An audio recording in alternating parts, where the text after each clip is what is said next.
नमस्कार दोस्तों। हम लोग आरओ, एआरओ एंड एपीएस परीक्षा की हिंदी पोर्शन की तैयारी कर रहे हैं।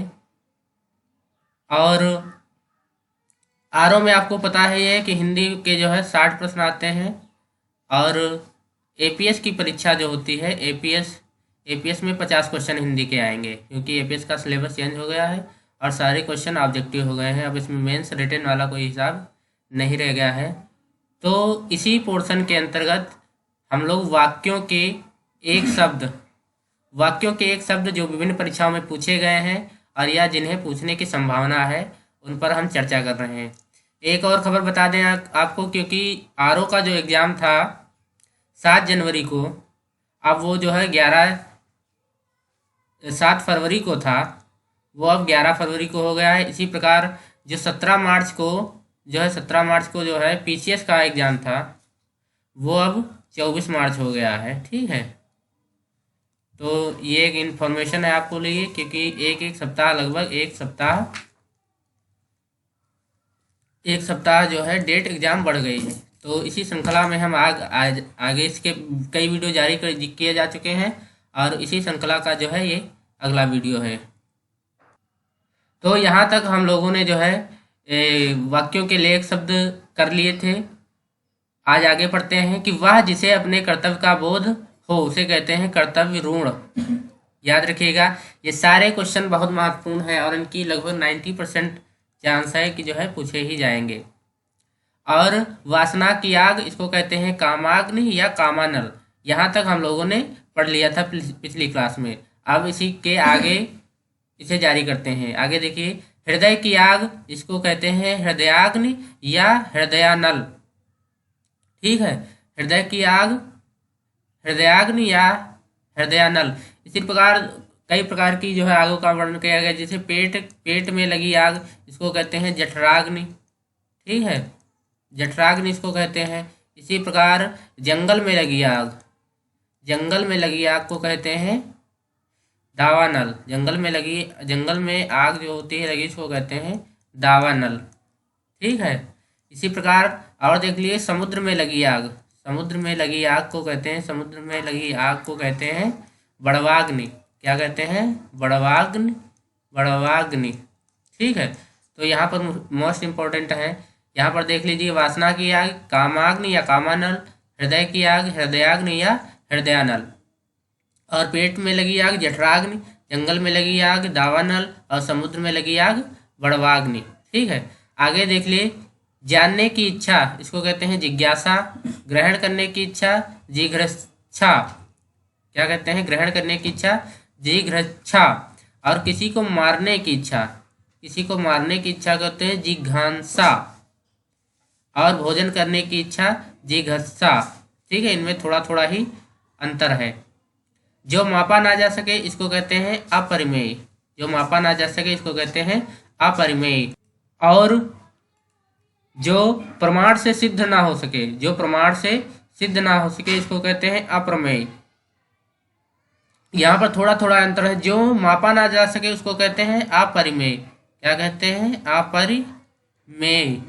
और जो प्रमाण से सिद्ध ना हो सके उसको कहते हैं प्रमेय। तो यहाँ पर अगर कन्फ्यूजन इसमें रहता है तो एक याद रखिए कि प्रमाण यहाँ पर इस तरीके का प्रमाण है, इसमें भी प्रा है। ठीक है, तो इस तरीके का आप इसमें जो है बना सकते हैं, इसमें जो है ये पहचान सकते हैं। आगे देखिए, वह मैदान जो हरा भरा हो इसको कहते हैं साद्वल। इसको क्या कहते हैं? साद्वल। आगे देखिए, जहाँ पर भोजन मुफ्त मिलता है इसको कहते हैं सदावर्त। उत्तराधिकार में प्राप्त संपत्ति इसको कहते हैं रिक्त। ये बहुत ही महत्वपूर्ण है, इसको कहते हैं रिक्त। हाथी की पीठ पर रखा जाने वाला आसन इसको कहते हैं हौदा। देखा होगा कि जो है हाथी की पीठ पर जो है रखा जाता है इसको कहते हैं हौदा। इंद्र का घोड़ा इसको कहते हैं उच्चैश्रवा। और इसी प्रकार कर्ण का धनुष, इसका है विजय। कर्ण के धनुष का नाम क्या था? विजय। और कृष्ण के धनुष का नाम था सारंग। ये धनुष से संबंधित है प्रश्न कि कर्ण के धनुष का नाम विजय और कृष्ण के धनुष का नाम है सारंग। इसी प्रकार आगे देखिए, राम के धनुष का नाम है कोदंड, राम के धनुष का नाम है कोदंड, और अर्जुन के धनुष का नाम है गांडीव, और शिव के धनुष का नाम है पिनाक। ठीक है, तो ये सभी धनुष के नाम से संबंधित है। कर्ण के धनुष का नाम है विजय, कृष्ण के धनुष का नाम है सारंग, राम के धनुष का नाम है कोदंड, और अर्जुन के धनुष का नाम है गांडीव, और शिव के धनुष का नाम है पिनाक। इसी प्रकार चीते या चित्रक का पेड़, इसको कहते हैं अग्रमास। चीते या चित्रक का पेड़, इससे कहते हैं अग्रमास। ऐसा काव्य जिसमें गद्य एवं पद्य का मिश्रण हो, इसको कहते हैं चंपू। ऐसा काव्य जिसमें गद्य और पद्य का मिश्रण हो, इसको कहते हैं चंपू। नेत्रों को अच्छा लगने वाला नयनाभिराम, और नेत्रों को आनंद देने वाला नयन सुख। ठीक है, ये दोनों सेम ही है लगभग, लेकिन थोड़ा ही अंतर है। इसको एक बार फिर से देख लीजिए। नेत्रों को अच्छा लगने वाला नयनाभिराम और नेत्रों को आनंद देने वाला नयन सुख। आगे देखिए इसी प्रकार एक ही समय में रहने वाला, एक ही समय में रहने वाला, इसको कहते हैं समसामयिक। समसामयिक घटनाएं आपने देखा होगा, एक ही समय में रहती हैं। एक बार कही बात को दोहराने वाला, एक बार कही बात को दोहराने वाला पृष्ठ पेषण। ये जो है वीडियो के एग्जाम में पूछा गया था। वीडियो के एग्जाम जो पहले हुआ था, जो निरस्त हो गया था, उसमें पूछा गया था कि एक बार कही बात को दोहराने वाला पृष्ठ पेषण। जिसके हृदय पर आघात हुआ हो मर्माहत, और अच्छी आंखों वाली स्त्री, इसको कहते हैं सुनयना। अच्छी आंखों वाली स्त्री, इसको कहते हैं सुनयना। जो सरोवर तालाब में जन्मता हो या जन्म लिया हो, उसको कहते हैं सरसिज। जैसे कमल हो जाता है, जो है तालाब में जन्म लेता है, इसको कहते हैं सरसिज। सेना का वह भाग जो आगे रहता है हरावल, और मछली पकड़ने वाली जात, इसको कहते हैं धीवर, और मांस ना खाने वाले को कहते हैं निरामिष। ठीक है, मांस ना खाने वाले को निरामिष कहते हैं। आगे देखिए, लगातार देखना या बिना पलक झपकाए को कहते हैं निर्निमेष। इसको कहते हैं निर्निमेष, यानी लगातार देखना या बिना पलक झपकाए। वह स्त्री जिसके पति व पुत्र दोनों हों, पुरंध। वह स्त्री जिसके पति और पुत्र दोनों हों, उसको कहते हैं पुरंध्र। और दूसरों की बुराई खोजने वाला, पर छिद्रान्वेषी। ये कई बार एग्जामों में पूछा जा चुका है, मोस्ट इंपॉर्टेंट है, याद रखिएगा कि दूसरों की बुराई खोजने वाला, पर छिद्रान्वेषी। पर पुरुष या दूसरे पुरुष से प्रेम करने वाली स्त्री को कहते हैं परकीया।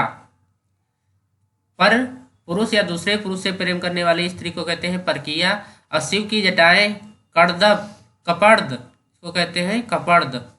शिव की जटाएं कपर्द। और कांटों से भरा रास्ता कंटकाकीर्ण, कांटों से भरा रास्ता कंटकाकीर्ण। और जो कान को कटु लगे, इसको कहते हैं कर्णकटु। इसी प्रकार देखा होगा, कान के नीचे का लटकने वाला भाग, इसको कहते हैं कर्णपाली।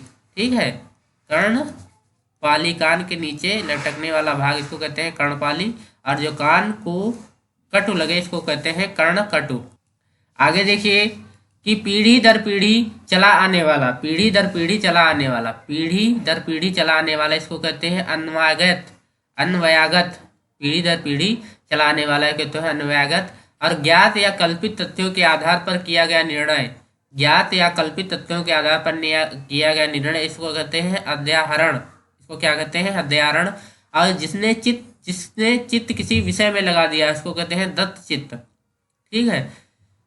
छोटा बन जाने की योग कला, छोटा बन जाने की योग कला, इसको कहते हैं लघिमा।